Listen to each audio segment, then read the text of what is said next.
أعوذ بالله من الشيطان الرجيم بسم الله الرحمن الرحيم يا أيها الذين آمنوا أنفقوا من طيبات ما كسبتم ومما أخرجنا لكم من الأرض ولا تيمموا الخبيث منه تنفقون ولستم بآخذيه إلا أن تغمزوا فيه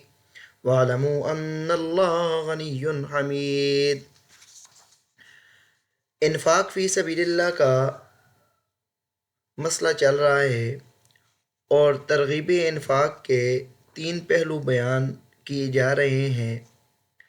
پہلے رکوع میں یہ بیان کیا گیا کہ اللہ کی راہ میں مال خرچ کرنے کا بہت زیادہ اجر ہے، لہذا اللہ کی راہ میں مال خرچ کرو اور ریاکاری سے بچو اور اخلاص کو اپنا معمول بناؤ، اور اخلاص اور ریاکاری کی مثالیں دے کر اخلاص کا اجر بتایا گیا اور ریاکاری کا برا نتیجہ واضح کیا گیا۔ اب دوسرے رکوع میں یہ ترغیب دی گئی کہ حلال اور پاکیزہ مال اللہ کی راہ میں خرچ کرو، صاف ستھرا مال ہو اور اعلیٰ درجے کا مال ہو وہ اللہ کی راہ میں خرچ کرو، کیونکہ جس کی رضا کے لیے تم خرچ کر رہے ہو وہ حمید ذات ہے، بہت ہی اعلیٰ صفات کی متصف ذات ہے، لہذا ردی مال پرانا مال خرچ نہ کرو بلکہ اللہ کی راہ میں اعلیٰ درجے کا مال خرچ کرو۔ یا ایھا الذین آمنوا انفقوا من طیبات ما کسبتم، اے ایمان والو خرچ کرو من طیبات ستھری چیزیں اور پاکیزہ چیزیں، ما کسبتم اپنی کمائی میں سے، ومما اخرجنا لکم من الارض اور اس میں سے جو ہم نکالتے ہیں زمین سے، یعنی زمین سے جو فصلیں نکلتی ہیں اس کا جو شرعی عشر ہے وہ بھی اللہ کی راہ میں خرچ کرو، اور جو ہم تمہیں تجارت کے ذریعے نوکری کے ذریعے جو تمہیں ہم مال دیتے ہیں اس مال کو بھی اللہ کی راہ میں خرچ کرو۔ وَلَا تَيَمَّمُوا الْخَبِيثَ مِنْهُ تُنْفِقُونَ وَلَسْتُمْ بِآخِذِيهِ إِلَّا أَن تُغْمِضُوا فِيهِ۔ وَلَا تَيَمَّمُوا الْخَبِيثَ اور نہ قصد کرو ردی چیز کا، منہ تنفقون اس میں سے خرچ کرنے کا، اللہ کے راستے میں ردی مال خرچ کرنا، گندم ہے تو اس میں گند لگا ہوا مال خرچ کر دینا، ایسے مکئی آیا ہے، باجرہ ہے، کچھ چھوٹی رہ گئی ہے اس کی جو ہے سائز، وہ چھوٹا اللہ کے راستے میں دے دینا، اچھا گھر میں رکھ لینا، یعنی ایسا کام نہ ہو کہ جس میں کیا ہو کوئی ملاوٹ ہو، گندی چیز پرانی چیز اللہ کے راہ میں تو آپ نے خرچ نہیں کرنی ہے، بلکہ چنا ہوا مال اور بہترین اور اعلیٰ درجے کا مال اللہ کی راہ میں خرچ کرنا ہے، کیونکہ جس کے نام پر تم دے رہے ہو وہ بڑی خوبیوں والی ذات ہے۔ یہاں پر اس کا ترجمہ سمجھے، نہ قصد کرو ردی چیز کا، منہ تنفقون یعنی اس میں سے خرچ کرنے کا، ردی چیز کا خرچ کرنے کا ارادہ تم نے نہیں کرنا، وَلَسْتُمْ بِآخِذِيهِ ہے یہ سمجھانے کے لیے، اور اس حال میں کہ تم اس کو کبھی بھی نہ لوگے، إِلَّا أَن تُغْمِضُوا فِيهِ مگر یہ کہ چشم پوشی کر جاؤ۔ اگر تمہیں وہ کوئی ردی مال دے، پیسے کے بدلے میں دے یا ہدیہ تمہیں دے تو تم آنکھیں بند کر کے چشم پوشی کر لو تو چلو خیر ہے، کہہ دو تو لے لو گے، وگرنہ تم نے اس کو قبول نہیں کرنا ہے۔ تو جس چیز کو تم نے خود اپنے لیے قبول نہیں کرنا ہے اس کو پھر تم نے اللہ کے راستے میں بھی خرچ نہیں کرنا۔ وَاعْلَمُوا أَنَّ اللَّهَ غَنِيٌّ حَمِيدٌ جان لو کہ اللہ کریم کی ذات بے پرواہ ہے، جس کے نام کا دے رہے ہو وہ بے پرواہ ذات ہے، وہ محتاج نہیں ہے، یہ تمہارا اپنا ہی فائدہ ہوگا اس میں کہ تم اللہ کے راستے میں کچھ چیز خرچ کرو گے۔ حمیدن وہ خوبیوں والا ہے، کمال صفات کے ساتھ وہ متصف ہے، تو تم اعلیٰ درجے کی چیز اس کے نام پر دو۔ الشیطان یعدکم الفقر ویأمرکم بالفحشاء واللہ یعدکم مغفرۃ منہ وفضلا واللہ واسع علیم۔ شیطان یعدکم الفقر ڈراتا ہے تم کو تنگ دستی سے، ویأمرکم بالفحشاء اور حکم کرتا ہے تم کو کنجوسی کا۔ الفحشاء کا معنی اکثر طور پر زنا آتا ہے، یہاں پر کنجوسی کے معنی میں ہے، اور اگر دوسرا معنی بھی لیا جائے تو یہاں پر معنی نہیں ہے، کیونکہ فقر و فاقہ سے تنگ کر کے شیطان لوگوں کو برائی کی طرف کیا کرتا ہے، مائل کرتا ہے، اور معاشرے میں کیا ہے برائی پھیلتی ہے۔ اصل معاشرہ محنتی لوگوں سے تعمیر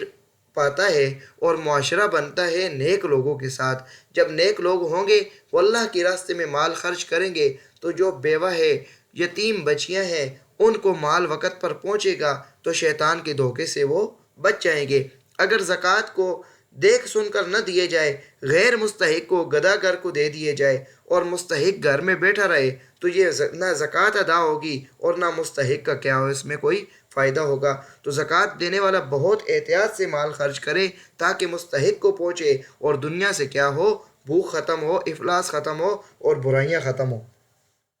شیطان ڈراتا ہے تم کو تنگ دستی سے اور حکم کرتا ہے تم کو بے حیائی کا، اور یعنی شیطان دینے والے کو کنجوسی کا حکم کرتا ہے، اور جو مفلس ہے، کمزور ہے، اس کو بے حیائی کا اور ایسے کاموں کی طرف لگا دے گا۔ یعنی شیطان فقر فقر سے ڈرا کر بے حیائی کی طرف لے جائے گا، مال دینے والے کو کنجوسی کی طرف لے جاتا ہے، اور جو مستحق مال کا غریب ہے اس کو برے راستہ اختیار کرنے کی طرف لے جائے گا۔ واللہ یعدکم مغفرۃ منہ وفضلا، اور اللہ کریم تم سے وعدہ کرتی ہے بخشش کا اپنی طرف سے، وفضلا اور روزی رزق کا۔ واللہ واسع علیم، اللہ کی ذات بہت ہی وسعت والی ہے، علیم جاننے والی ہے، کہ اللہ کی ذات جو ہے یہ بہت ہی،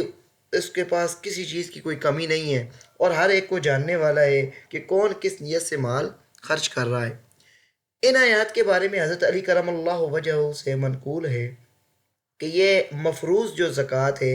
فرض زکوٰۃ کے بارے میں نقل ہوئی ہے۔ یہی تفسیر روح المعانی اور تفسیر قرطبی کے اندر منقول ہے کہ یہ فرض زکوٰۃ کے بارے میں یہ حکم ہے۔ یؤتی الحکمت من یشاء ومن یؤت الحکمت فقد اوتی خیرا کثیرا وما یذکر الا اولو الالباب۔ یؤتی الحکمت، اللہ تعالیٰ حکمت اور بصیرت جس کو چاہتا ہے عطا فرماتے ہیں۔ ومن یؤت الحکمت، اور وہ شخص جس کو حکمت اور بصیرت دے دی گئی، فقد اوتی خیرا کثیرا، تو تحقیق اس کو بہت ہی بڑی بھلائی دے دی گئی۔ وما یذکر الا اولو الالباب، اور نصیحت نہیں حاصل کرتے مگر عقل والے، جو سمجھدار ہیں وہی نصیحت سے فائدہ حاصل کرتے ہیں۔ یہاں پر حکمت سے مراد دین اور دنیا کی صحیح سمجھ ہے، جو ہر قول اور عمل میں انسان کی صحیح رہنمائی کرتی ہے۔ جیسے کہ حضرت مجاہد رحمہ اللہ فرماتے ہیں کہ الاصابۃ فی القول والفعل، قول اور عمل میں جو صحیح راستہ ہے اس سے کیا ہے، یہ حکمت مراد ہے۔ اور تفسیر روح المعانی میں بھی اس طرح ذکر ہے کہ دولت کو صحیح مصارف میں خرچ کرنے اور دیگر اعمال و اقوال میں ہر لحاظ سے صحیح اور سیدھی راہ اختیار کرنے کی سمجھ اور ملکہ اللہ تعالیٰ کی طرف سے بہت بڑی نعمت ہے، وہ جسے چاہتا ہے اس سے سرفراز فرماتا ہے۔ یہ ایسی دولت ہے کہ اس کے ذریعے سے انسان دینی اور دنیاوی فوائد حاصل کر سکتا ہے اور دونوں قسم کے نقصانات سے بچ سکتا ہے۔ یہی وجہ ہے کہ حکمت کو خیر کثیر فرمایا گیا ہے۔ اور نصیحت سے فائدہ کون لوگ حاصل کرتے ہیں؟ جو حکمت اور عقل والے ہیں، جو صاحب بصیرت ہے، جو بات کو سنتے ہیں اور اس پر عمل کرتے ہیں، اس کو تسلیم کرتے ہیں، تو وہ نقصان سے بچ جاتے ہیں اور شیطان کے دھوکے سے وہ بچ جائیں گے۔ وما انفقتم من نفقة او نذرتم من نذر فإن الله يعلمه وما للظالمين من انصار۔ وما انفقتم من نفقة، اور جو بھی تم خیر کی کوئی چیز خرچ کرو گے،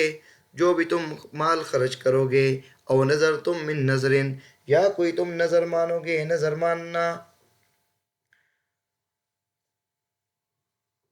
فإن اللہ یعلمہ، بس بے شک اللہ کریم کی ذات اس کو خوب جانتی ہے۔ وما للظالمین من انصار، اور ظالموں کا کوئی بھی مددگار نہیں ہے۔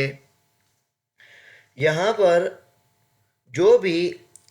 صدقات وغیرہ ہیں، خواہ فرضی ہوں خواہ نفلی ہوں، اللہ کی راہ میں یا شیطان کی راہ میں، تھوڑا ہو یا زیادہ ہو، اس طرح جو تم نظر مانتے ہو وہ اللہ کی رضا اور اللہ تعالیٰ کی تعظیم کے لیے ہو، خواہ غیر اللہ کی خشنودی اور اس کی تعظیم کے لیے ہو، تو اللہ تعالیٰ پھر اس سے بے خبر نہیں ہے، سب کچھ جانتا ہے۔ جیسے کہ تفسیر مدارک میں ہے وما انفقتم من نفقۃ فی سبیل اللہ، جو بھی تم خرچ کرو گے کچھ خرچ کرنا اللہ کے راستے میں، او فی سبیل شیطان یا شیطانی کے کاموں میں مال خرچ کرو گے، او نظر تم من نظر فی طاعت اللہ یا تم کوئی نظر مانو گے اللہ کی اطاعت میں، او فی معصیت یا تم نے کوئی نافرمانی میں نظر مان لی، فإن اللہ یعلمہ لا یخفی علیہ، بس بے شک اللہ تعالیٰ اس کو خوب جانتا ہے، اس پر یہ چیز مخفی نہیں ہے، وَهُوَ مُجَازِيكُمْ عَلَيْهِ، اور وہ اس پر تم سے بدلہ لے گا۔ حضرت شیخ رحمہ اللہ رحمۃ واسعہ نے یہاں پر نظر کے دو معنی کیے ہیں، مولانا حسین علی صاحب رحمہ اللہ رحمۃ واسعہ نے۔ ایک معنی تو کہتے ہیں کہ نظر کا مشہور ہے کہ جس کا صلہ جب الہ آئے تو اس کا معنی ہوتا ہے عہد و پیمان کرنا، اور جس وقت ایک تو نظر کا معنی ہے نظر کرنا، لیکن جب اس کا یہ اس وقت ہے جب اس کا صلہ الہ آتا ہے، اور دوسرا جس وقت اس کا صلہ الہ آتا ہے تو اس کا معنی ہوتا ہے عہد و پیمان کرنا۔ یہاں پر دوسرا معنی عہد و پیمان کرنے کو حضرت شیخ نے ترجیح دی ہے تاکہ حدیث پاک کی مخالفت نہ آئے کہ نظر سے بخیل کا مال خرچ کرانا ہوتا ہے، لہذا معنی اس طرح ہوگا کہ تم جو عہد و پیمان کرتے ہو کہ تم خدا کے واسطے دو گے، تو لہذا اب اپنے عہد و پیمان کو پورا کرو اور اللہ کے واسطے میں مال کو خرچ کرو۔ وَمَا لِلظَّالِمِينَ مِنْ انصار، ظالموں کا کوئی مددگار نہیں ہے۔ خدا تعالیٰ کے احکام کو ٹھکرا کر اپنے حق میں ناانصافی اور ظلم کرنے والوں کا کوئی بھی مددگار نہیں ہے جو انہیں ظلم کے بد انجام یعنی عذاب الہی سے بچا سکے، نہ بذریعہ طاقت نہ بذریعہ سفارش، کوئی بھی ان کو پھر اللہ تعالیٰ کی پکڑ سے بچا نہیں سکے گا۔ ظالمین کا لفظ یہاں پر عام ہے، تمام ریاکاروں کو شامل ہے، خیرات کر کے احسان جتلانے والوں کو شامل ہے، اللہ کی راہ میں گھٹیا مال دینے والوں کو شامل ہے، ناجائز مصارف میں دولت خرچ کرنے والوں کو شامل ہوگا، خلاف شریعت نظریں منتیں ماننے والے، اللہ کی راہ میں خرچ نہ کرنے والے، سب کے سب اس میں کیا ہو جائیں گے؟ شامل ہو جائیں گے۔ اور یہ بات تفسیر رول معنی میں ہے، جیسے فرمائے فَيَشْمِلُ الْمُنْفِقِينَ بِالرِّيَاءِ، ریاکاری کرنے والا بھی شامل ہو گیا، والمن احسان جتلانے والا، والعزا جس پر خرچ کیا ہے اس کو تکلیف دینے والا، والمتخرین للحبیث فی الانفاق اور خرچ کرنے میں ردی مال کا ارادہ کرنے والا، والمنفقین فی باطل برے راستوں میں مال خرچ کرنے والا، والناظرین فی معصیت اور اللہ تعالیٰ کی نافرمانی میں نظریں ماننے والے پر جو خرچ کر رہا ہے، والممتنعین عن اداء ما نظروا فی حق، والباخلین بالصدقۃ مما آتاہم اللہ تعالیٰ من فضلہ، اور اسی طرح جو لوگ حق بات کی نظر مان چکے ہیں اور وہ اس سے رکے ہوئے ہیں تو وہ بھی ظلم کے اندر شامل ہیں، اور صدقہ دینے میں بخیلی کرنے والے کہ اللہ نے ان کو مال دیا ہوا ہے اور وہ کنجوسی کرتے ہیں تو یہ سارے کے سارے ظالم ہیں، تو پھر ان ظالموں کا کوئی پھر مددگار نہیں ہوگا، جب اللہ کی پکڑ آئے گی تو پھر ان کو کوئی چھڑا نہیں سکے گا۔ ان تبدوا الصدقات فنعما هي وان تخفوها وتؤتوها الفقراء فهو خير لكم ويكفر عنكم من سيئاتكم والله بما تعملون خبیر۔ یہاں پر صدقات سے مراد نفلی صدقات ہیں، اور یہاں پر آیات کریمہ کا ترجمہ کر کے پھر آگے اس کی تفسیر بیان کرتے ہیں۔ ان تبدوا الصدقات فنعما هي، اگر تم صدقات نفلی کو ظاہر کر کے دے دو تو فنعما هي، تو کیا ہی وہ بہترین بات ہے، کیا ہی وہ اچھا کام ہے۔ وَإِن تُخْفُوهَا، اور اگر اس کو چھپاؤ، وَتُؤْتُوهَا الْفُقَرَاءَ، اور فقیروں کو دے دو، فَهُوَ خَيْرٌ لَكُمْ، تو وہ تمہارے حق میں بہت بہتر ہے، وَيُكَفِّرُ عَنْكُم مِّن سَيِّئَاتِكُمْ، اور وہ چھپ کر اللہ کے راستے میں مال خرچ کرنا ہو یا ظاہر خرچ کرنا ہو، وہ دور کر دے گا تم سے تمہارے گناہوں کو، تمہارے گناہ معاف ہو جائیں گے۔ واللہ بما تعملون بصیر، اور تمہارے جو عمل ہیں،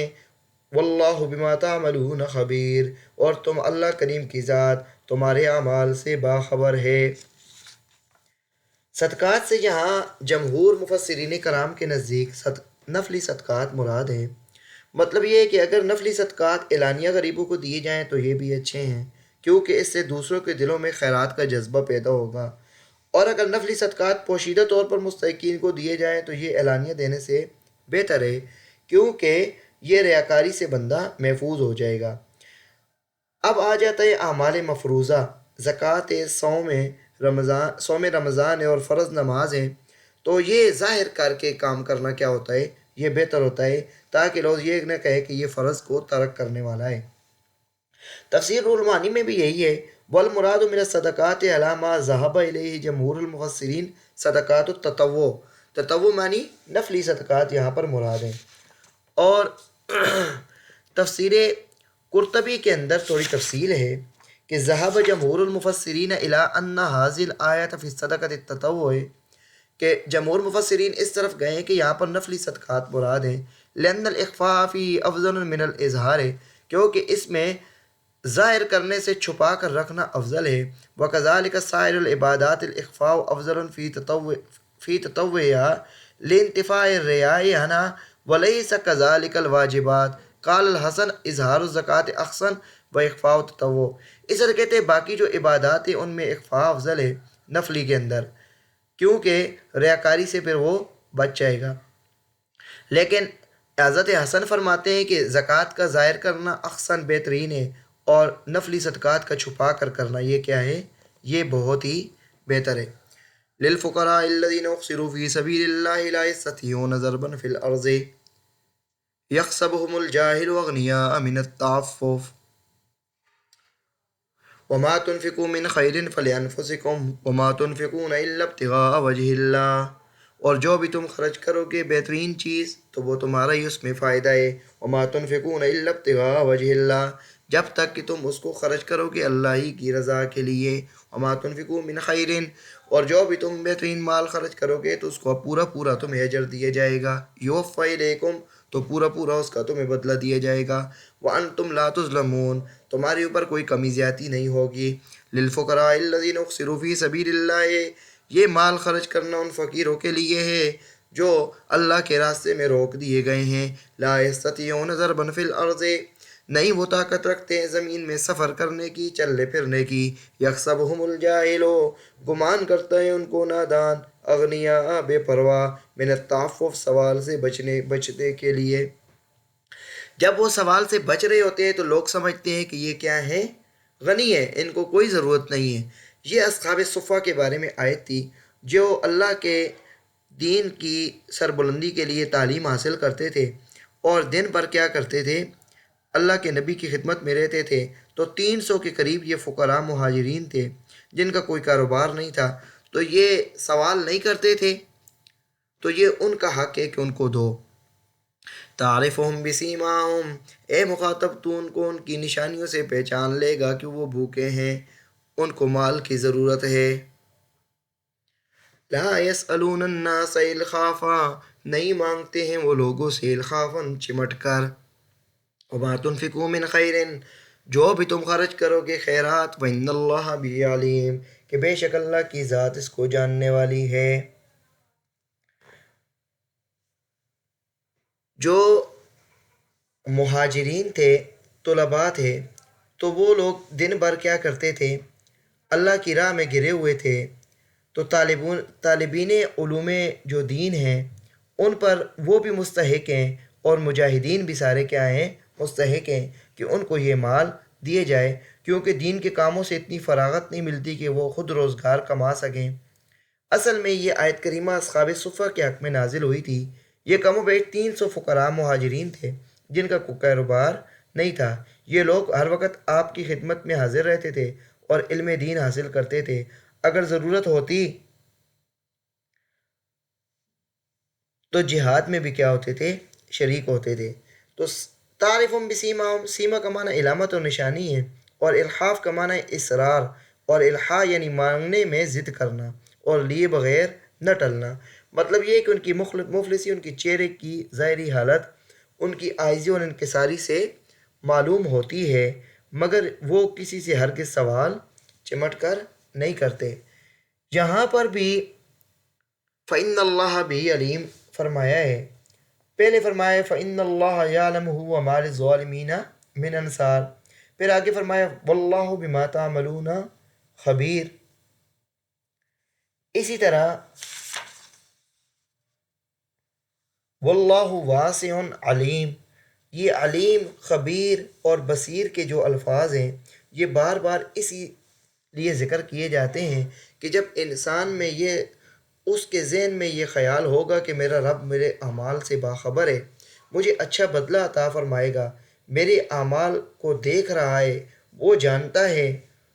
اور وہ غنی ہے، بے پرواہ ہے، تو خرچ کرنے والا عمدہ مال خرچ کرے گا اور اللہ کی رضا میں بڑھ چڑھ کر حصہ ڈالے گا۔ تو یہ عقیدہ بنانے کے لیے ہے کہ اپنے دل میں اس بات کا استحضار کرو کہ اللہ کریم تمہارے اعمال سے باخبر ہے۔ اللہ کریم عمل کرنے کی توفیق عطا فرمائے۔ وآخر دعوانا الحمد للہ رب العالمین۔